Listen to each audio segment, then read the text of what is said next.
Dear friends, very warm welcome to all. So இன்னைக்கு Getwin Tutoring அப்படிங்கிற சேனலுக்கு ஒரு வீடியோ பண்ண போறோம். ஆல்ரெடி எக்ஸ்க்ளூசிவ் மேத்தமேட்டிக்ஸ்ல கன்செக்யூட்டிவ் வீடியோஸ் பண்ணிட்டே வரோம். Getwin Tutoring பொறுத்தவரையில சயின்ஸ் வீடியோஸ் அப்லோட் பண்ணிட்டே வரோம். கன்செக்யூட்டிவ் பிசிக்ஸ் கெமிஸ்ட்ரி பேரலலா பார்த்துட்டே வரோம். கெமிஸ்ட்ரியில வந்து கெமிக்கல் ரியாக்ஷன் அண்ட் ஈக்குவேஷன் இந்த லெசன் ஸ்டார்ட் பண்ணிருந்தோம். அதோட தொடர்ச்சியா இன்னைக்கு ஒரு வீடியோ அதுல பண்ண போறோம். அதுக்கடுத்து ஆல்ரெடி நம்ம பிசிக்ஸ்ல வந்து லைட் ரிஃப்ளெக்ஷன் ரிஃப்ராக்ஷன்ல வீடியோஸ் பண்ணிட்டே வரோம். ஸோ இந்த ரெண்டையும் பிசிக்ஸையும் கெமிஸ்ட்ரியும் பேரலா கொண்டு போறதுதான் நம்ம நோக்கமா இருக்குது. சிபிஎஸ்இ கிளாஸ் 10 பிசிக்ஸ் கெமிஸ்ட்ரி ரெண்டையும் பேரலா கொண்டு போறோம். நம்ம வீடியோ லிசன் பண்ற ஸ்டூடெண்ட்ஸ்க்கு வந்து கம்ப்ளீட் கிளாரிட்டி கிடைக்கும், அண்டர்ஸ்டாண்ட் பண்ணி படிக்கக்கூடிய ஒரு சிச்சுவேஷன் அமையும். வீடியோ லிசன் பண்ணதான் ஒவ்வொரு வீடியோவும் பார்க்கத்தான் நமக்கு படிக்கணுன்ற ஒரு இன்ட்ரெஸ்ட் வர மாதிரி டிஃப்ரெண்டான எக்ஸாம்பிள்ஸ் எடுத்து நம்ம கிளியரா டீச் பண்ணிட்டே வரோம். அதனால வீடியோ தொடர்ச்சியா பாருங்க. வீடியோ பிடிச்சிருந்தா லைக் பண்ணுங்க, ஷேர் பண்ணுங்க, உங்க ஃப்ரெண்ட்ஸுக்கும் நம்ம வீடியோஸை அனுப்பிச்சு விடுங்க. ஸோ உங்களுக்கு கிடைச்ச நாலேஜ் தான் அவங்களுக்கும் கிடைக்கணும். ஸோ அதுக்காக சொல்றேன். இப்ப அடுத்து நம்ம பார்க்க போறோம்னா Getwin Tutoringல இன்னைக்கு ஒரு வீடியோ பண்ண போறோம்னு சொல்லியிருந்தேன். அது எந்த லெசன் அப்படின்னா கெமிக்கல் ரியாக்ஷன் அண்ட் ஈக்குவேஷன். அதுல ஆல்ரெடி ஒரு வீடியோ பண்ணிருந்தோம். அதுல எதை பத்தி டிஸ்கஸ் பண்ணிருந்தோம்னா என்ன மீனிங் கெமிக்கல் ரியாக்ஷன்னா என்ன meaning, what is the actual meaning of the chemical reaction, how do you define chemical reaction, how chemical reaction கான definitions கொடுத்திருந்தோம். அதுக்கப்புறம் டே டு டே லைஃப்ல இருக்கிற எக்ஸாம்பிள்ஸ் chemical reactions கான எக்ஸாம்பிள்ஸ் நம்ம ஆல்ரெடி டிஸ்கஸ் பண்ணிருந்தோம். Day to day லைஃப்ல நம்ம human body எடுத்துட்டீங்கன்னா ரெஸ்பிரேஷன் அது ஒரு very good example for chemical reaction. அது நம்ம என்ன செய்யறோம், ஆக்சிஜன் எடுத்துக்கிட்டு கார்பன் டை ஆக்சைடை ரிலீஸ் பண்றோம். So taking oxygen, releasing carbon dioxide. So ஆக்சிஜன்ங்கிறது O2, கார்பன் டை ஆக்சைடுங்கிறது CO2. ரெண்டுக்கான மாலிகுலர் ஃபார்முலா கம்ப்ளீட்டா டிஃபரெண்டா இருக்குது. அப்படின்றதா இது வந்து கெமிக்கல் ரியாக்ஷன். கெமிக்கல் ரியாக்ஷன்ஸ்க்கான டெஃபினிஷன் ஆல்ரெடி கொடுத்திருந்தோம். ஐடென்டிட்டி சேஞ்ச் ஆயிருக்கும்னு சொன்னேன். இப்ப பிசிக்கல் சேஞ்ச், கெமிக்கல் சேஞ்ச் இத பத்தி எல்லாம் நம்ம என்ன செஞ்சோம், ப்ரீவியஸ் வீடியோல டிஸ்கஸ் பண்ணோம். பிசிக்கல் சேஞ்ச்னா மாலிகுலர் ஃபார்முலால வந்து டிஃபரன்ஸ் இருக்காது. ரியாக்டன்ட் சைடு நம்ம என்ன எடுக்கிறோமோ அதே தான் ப்ராடக்ட் சைடும் கிடைக்கும். கெமிக்கல் சேஞ்ச்னா மாலிகுலர் ஃபார்முலா வந்து கம்ப்ளீட்டா டிஃபர் ஆயிருக்கும்னு சொல்லி பார்த்தோம். ஃபார் எக்ஸாம்பிள் சுகர் எடுத்து ஹீட் பண்ணா அது பிளாக் கலரா மாறும், கார்பனா மாறும். அதோட மாலிகுலர் ஃபார்முலா கம்ப்ளீட்டா அதோட ஐடென்டிட்டி சேஞ்ச் ஆயிருக்கும்னு சொல்லி பார்த்தோம். சோ மாலிகுலர் ஃபார்முலால டிஃபரன்ஸ் இருந்தா அது பேர் என்னது, கெமிக்கல் சேஞ்ச். அப்படி நடக்கிற ரியாக்ஷன் வந்து கெமிக்கல் ரியாக்ஷன். இப்போ இன்னைக்கு என்ன டிஸ்கஸ் பண்ண போறோம், ப்ரீவியஸ் வீடியோ டீடைலா டெப்தா உங்களுக்கு வேணும்னா அதுக்கு லிங்க் டிஸ்கிரிப்ஷன்ல கொடுக்குறேன், நீங்க போய் பாத்தீங்கன்னா உங்களுக்கு புரியும். அது மட்டும் இல்லாம நம்ம ரெண்டு சேனல் வச்சிருக்கோம் பண்றோம், ஒன்னு எக்ஸ்க்ளூசிவ் மேத்தமேட்டிக்ஸ், இன்னொன்னு Getwin Tutoring. ரெண்டு சேனலுக்குரிய லிங்க்குமே டிஸ்கிரிப்ஷன்ல கொடுக்குறேன். ரெண்டையுமே நீங்க சப்ஸ்கிரைப் பண்ணிட்டீங்கன்னா நம்ம அடுத்தடுத்து போடக்கூடிய வீடியோ லெசன்ஸ் எல்லாம் நம்ம ஆட்டோமேட்டிக்கா வந்து சேரும். ஸோ இன்னைக்கு வீடியோல நம்ம டிஸ்கஸ் பண்ண போறோம்னா கெமிக்கல் ரியாக்ஷனுக்கான டெஃபினிஷன் வந்து ப்ரீவியஸ் வீடியோல பார்த்தோம். கெமிக்கல் ரியாக்ஷனை மட்டும் வச்சு நம்ம அந்த கான்செப்ட் வந்து கிளியரா அண்டர்ஸ்டாண்ட் பண்ண முடியாது. கெமிக்கல் ரியாக்ஷன் வந்து வேர்டிங்ஸ்ல நம்ம சொல்லும்போது அதை ப்ராப்பரா அண்டர்ஸ்டாண்ட் பண்ண முடியாது. அத சிம்பிள்ஸ் யூஸ் பண்ணி ஒரு ஈக்குவேஷன் ஃபார்மேட்ல சொல்லணும் அப்படிங்கிற ஒரு விஷயத்துக்காக இன்னைக்கு நம்ம கெமிக்கல் ஈக்குவேஷன் என்னன்னு சொல்லி டீச் பண்ண போறோம். ஃபார் எக்ஸாம்பிள் இப்ப நம்ம கெமிக்கல் ரியாக்ஷனுக்கு ஒரு எக்ஸாம்பிள் பார்ப்போம். கெமிக்கல் ரியாக்ஷன் என்னது, அதோட ஐடென்டிட்டி சேஞ்ச் ஆயிருக்கும், அதோட மாலிகுலர் ஃபார்முலா வந்து சேஞ்ச் ஆயிருக்கும். இப்போ for example when magnesium, Mg na magnesiumக்கான symbol, magnesium ribbon is heated in presence of O2, O2 னா oxygen, white powder of magnesium oxide கிடைக்கும். அதாவது magnesium ribbon அப்படிங்கிறது வந்து சாலிட் ஃபார்ம்ல இருக்கும். இத வந்து ஆக்சிஜனோட பிரசன்ஸ்ல ஹீட் பண்ணும்போது, in presence of oxygen heat பண்ணும்போது நமக்கு என்ன கிடைக்கும், ஒயிட் பவுடர் மெக்னீசியம் ஆக்சைடு கிடைக்கும். சோ நம்ம ரியாக்டன்ட் சைடுல எடுத்துக்கிட்டது மெக்னீசியம் அண்ட் ஆக்சிஜன். சோ இதுல கெமிக்கல் ரியாக்ஷன் நடந்து நமக்கு என்ன கிடைக்குது, மெக்னீசியம் ஆக்சைடு கிடைக்குது அப்படின்னு சொல்லி சொல்றாங்க. சோ இந்த ரியாக்ஷனை பத்தி டீடைலா அடுத்தடுத்த வீடியோஸ்ல நம்ம படிப்போம்.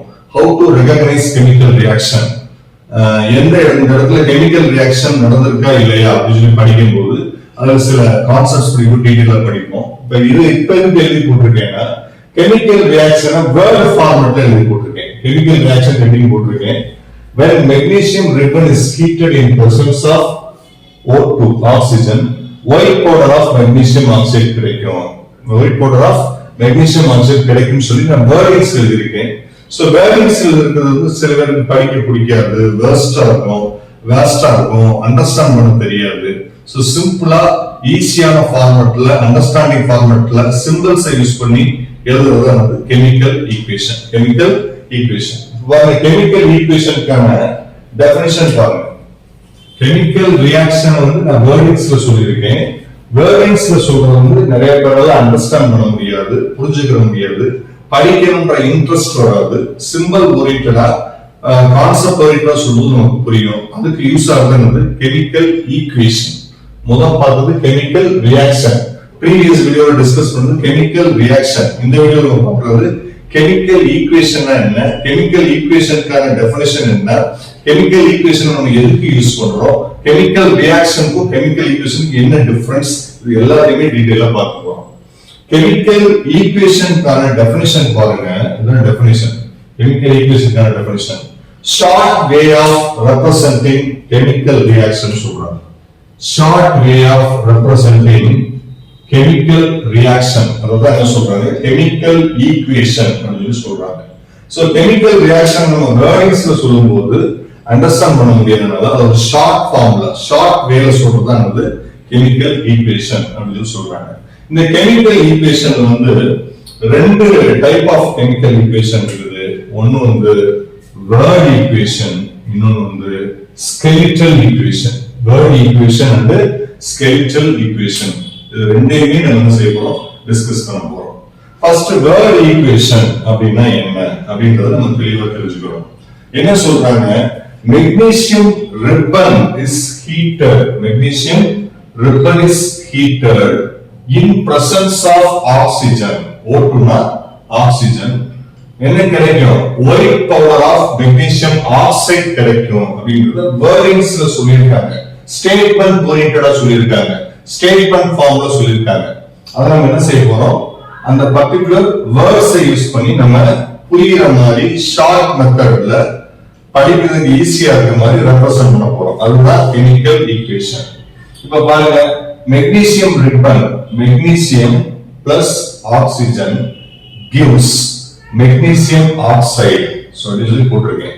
இதுல left hand side, இந்த gives arrow symbol க்கு left hand side இருக்குதுன்னு நம்ம என்ன சொல்றோம், reactants அப்படின்னு சொல்லி சொல்றோம். என்னென்னலாம் ரியாக்ட் ஆகுதோ அதை என்ன சொல்றோம், reactants அப்படின்னு சொல்லி சொல்றோம். ரைட் hand side நமக்கு கிடைக்கிற அவுட்புட் magnesium ஆக்சிஜனோட ரியாக்ட் ஆகி நமக்கு கிடைக்கிற அவுட்புட் வந்து magnesium oxide. இது வந்து கம்ப்ளீட்டா ரியாக்டன்ட்ல இருந்து டிஃபரண்டா இருக்கும். Magnesium plus oxygen, magnesium oxide. So இந்த ரைட் ஹேண்ட் சைடு கிடைக்குது, இந்த கிவ்ஸ்க்கு ரைட் ஹேண்ட் சைடு இருக்கிறது ப்ராடக்ட்ஸ் அப்படின்னு சொல்றோம். சோ ஒன் ஆர் மோர் ரியாக்டட் திங்ஸ் வந்து ரியாக்ட் ஆகி கிடைக்கிறது வந்து products. So left hand side இருக்கிறது என்ன சொல்றோம், ரியாக்டன்ட் சொல்றோம். ரைட் ஹேண்ட் சைடு என்ன சொல்றோம்னா ப்ராடக்ட்ஸ் அப்படின்னு சொல்றோம். இதுல வந்து நம்ம கம்ப்ளீட்டா சிம்பிள் யூஸ் பண்ணவே இல்லை. சிம்பிள் யூஸ் பண்ணாம மெக்னீசியத்தை மெக்னீசியம் அப்படிங்கிற வேர்டாவே எழுதியிருக்கோம். ஆக்சிஜனோட சிம்பிள் என்னது O2, அதை யூஸ் பண்ணாம ஆக்சிஜன் வேர்டாவே எழுதியிருக்கோம். மெக்னீசியம் ஆக்சைடு அப்படின்னா MgO, அதை நம்ம என்ன செய்யறோம், வேர்டாவே எழுதியிருக்கோம். சோ வேர்ட் ஃபார்மட்ல எழுதியிருக்கனால இந்த கெமிக்கல் ஈக்குவேஷனை வேர்ட் ஈக்குவேஷன் அப்படின்னு சொல்லி நம்ம சொல்லியிருக்கோம். சோ கெமிக்கல் ஈக்குவேஷன் ரெண்டு டைப்பா பிரிக்கலாம், வேர்ட் ஈக்குவேஷன், ஸ்கெலிட்டல் ஈக்குவேஷன். கம்ப்ளீட்டா சிம்பிள்ஸ் யூஸ் பண்ணாம வேர்ட் ஃபார்மட்ல இருந்தால் வந்து வேர்ட் ஈக்குவேஷன். இல்ல சிம்பிள்ஸ் யூஸ் பண்ணி எழுதினா இன்னும் எஃபெக்டிவா இருக்கும், இன்னும் நல்லா புரியும், இன்னும் ஷார்ட்கட்டா இருக்கும் அப்படின்ற ஒரு திங்கிங் வந்து நல்லா அங்க என்ன செய்யறாங்க, ஸ்கெலிட்டல் ஈக்குவேஷன் அப்படிங்கிற கான்செப்ட் யூஸ் பண்றாங்க. ஸ்கெலிட்டல் ஈக்குவேஷன் நம்ம என்ன பண்றோம், மெக்னீசியத்துக்கான சிம்பிள் என்னது Mg, ஆக்சிஜன் O2. ஆக்சிஜன் எப்பவுமே நம்ம என்ன செய்யணும், O2 தான் போடணும், ஓன் போடக்கூடாது. என்ன ரீசன்னா, ஆக்சிஜன் வந்து ஃபுல்லா நம்ம சுவாசிக்கிற காத்தே என்னது ஆக்சிஜன். அது எப்படி இருக்கு, மாலிகுல் ஃபார்ம்ல தான் இருக்குது, ஆட்டம் ஃபார்ம்ல இல்ல. அதனால நம்ம ஓன் போடக்கூடாது, O2 தான் போடணும். So O2 molecule. So magnesium வந்து ஆக்சிஜனோட ரியாக்ட் ஆகி கம்ப்ளீட்டா நமக்கு என்ன கிடைக்குது, மெக்னீசியம் ஆக்சைடு கிடைக்குது. சோ இந்த சிம்பிள்ஸ் எல்லாம் நீங்க வந்து மெமரைஸ் பண்ண வேண்டிய அவசியம் இல்லை. இன்னொரு கிளாஸ்ல வந்து உங்களுக்கு மெமரைஸ் பண்ணாத மாதிரி கிறிஸ் கிராஸ் மெத்தடை யூஸ் பண்ணி எப்படி வந்து ஈக்குவேஷன்ஸ் ஃப்ரேம் பண்றது, எப்படி சிம்பிள்ஸ் ஞாபகம் வச்சுக்கிறது, வேலன்ஸை வச்சு கிராஸ் பண்ணி எப்படி நம்ம ப்ராடக்ட்ஸ் எழுதுறது, இதெல்லாமே நம்ம என்ன செய்ய போறோம் அடுத்தடுத்த கிளாஸ்ல ஒன் பை ஒன்னா நம்ம பார்க்க போறோம். அதுக்கடுத்து வந்து இந்த ஈக்குவேஷன் வந்து பேலன்ஸ் பண்றதுக்கு வந்து பேலன்சிங் ஈக்குவேஷன் அப்படின்னு ஒரு கான்செப்ட் தனியாவே படிப்போம். ஒன்ஸ் நீங்க கெமிக்கல் ஈக்குவேஷன் எழுதிட்டீங்கன்னா அதை பேலன்ஸ் பண்ணக்கூடிய சிச்சுவேஷன் வரதான் செய்யும். சோ பேலன்சிங் ஈக்குவேஷன் அப்படின்னு நம்ம தனியா வந்து படிக்க போறோம். அதுக்கடுத்து இந்த மெக்னீசியம் வந்து ஆக்சிஜனோட ரியாக்ட் ஆகுறது வந்து நம்ம இன்னொரு கான்செப்ட்ல இன்னொரு சிச்சுவேஷன்ல, அதாவது கெமிக்கல் ரியாக்ஷன் நடந்திருக்கா இல்லையா, how to recognise chemical reaction or not. ஒரு சில கெமிக்கல் ரியாக்ஷன் வந்து கண்ணால பார்த்தாலே தெரிஞ்சிடும், ஒரு சில கெமிக்கல் ரியாக்ஷன் வந்து தெரியாது. அதை எப்படி ஐடென்டிஃபை பண்றது, how to identify, how to recognise chemical reaction நம்ம அடுத்த கிளாஸ்ல நம்ம டிஸ்கஸ் பண்ணுவோம். சோ இந்த வீடியோல நம்ம என்ன தெரிஞ்சுக்கிறோம்னா, லாஸ்ட் வீடியோல கெமிக்கல் ரியாக்ஷன் அப்படின்னா என்னன்னு சொன்னோம், அதுக்கான day to day life examples எல்லாம் கொடுத்துருந்தோம். இந்த வீடியோல வந்து கெமிக்கல் ரியாக்ஷன் வந்து நம்ம டெஃபினிஷன், அதாவது சென்டென்ஸ் ஃபார்ம்ல கொடுத்துட்டு இது புரியாததுனால நம்ம என்ன செய்யறோம், கெமிக்கல் ஈக்குவேஷன் அப்படிங்கிற கான்செப்ட் வர்றோம். கெமிக்கல் ஈக்குவேஷன்ல ரெண்டு டைப்ஸ் இருக்குன்னு பார்த்தோம். ஒன்னு வேர்ட் ஈக்குவேஷன், இன்னொன்னு ஸ்கெலிட்டல் ஈக்குவேஷன். வேர்ட் ஈக்குவேஷனா கெமிக்கல் சிம்பல்ஸ் யூஸ் பண்ணாம வேர்ட்ஸ் எழுதுறது வேர்ட் ஈக்குவேஷன். வேர்ட் ஈக்குவேஷன்ல லெஃப்ட் ஹேண்ட் சைடு இந்த கிவ்ஸ் இந்த பக்கம் லெஃப்ட் ஹேண்ட் சைடு இருக்குது நம்ம என்ன சொல்றோம், ரியாக்டன்ஸ் அப்படின்னு சொல்றோம். ரைட் ஹேண்ட் சைடு கிடைக்கிறது நமக்கு அவுட்புட்டா கிடைக்கிறது சொல்றோம் ப்ராடக்ட்ஸ் அப்படின்னு சொல்றோம். ஒன்னால மோர் ரியாக்டன்ஸ் இருக்கும், ஒன்னால மோர் ரியாக்டன்ஸ் இருக்கும். ஸ்கெலிட்டல் ஈக்குவேஷனா கம்ப்ளீட்டா வேர்ட்ஸ் யூஸ் பண்ணாம சிம்பல்ஸ் யூஸ் பண்ணி எழுதுறது ஸ்கெலிட்டல் ஈக்குவேஷன். சோ அதுக்கு நான் முக்கியமான பாயிண்ட் என்ன சொன்னேன், ஆக்சிஜனை ஓட்டும் தான் எழுதணும். என்ன ரீசன், ஆக்சிஜன் மாலிகுல் ஃபார்ம்ல தான் இருக்குது, ஆட்டம் ஃபார்ம்ல இல்ல அப்படின்னு சொல்லி பார்த்தோம். சோ இந்த வீடியோ கண்டிப்பா யூஸ்ஃபுல்லா இருக்கும். லாஸ்ட் வீடியோல கெமிக்கல் ரியாக்ஷன்னா என்னன்னு கம்ப்ளீட்டா பார்த்தோம். இந்த வீடியோல கெமிக்கல் ஈக்குவேஷன்னா என்ன, அதுல என்னென்ன டைப்ஸ் இருக்குது, அதை எப்படி எழுதுறது, வேர் ஃபார்மட்ல எப்படி எழுதுறது, ஸ்கெலிட்டல் ஃபார்மட்ல எப்படி எழுதுறது நம்ம டிஸ்கஸ் பண்ணோம். அடுத்த வீடியோல ஒரு இடத்துல கெமிக்கல் ரியாக்ஷன் நடந்திருக்கா இல்லையா அப்படிங்கறது எப்படி ஐடென்டிஃபை பண்றது, how to identify the chemical reaction, how to recognize the chemical reaction நம்ம நெக்ஸ்ட் வீடியோல டீடைலா டிஸ்கஸ் பண்ணுவோம். Thank you. Thanks for watching.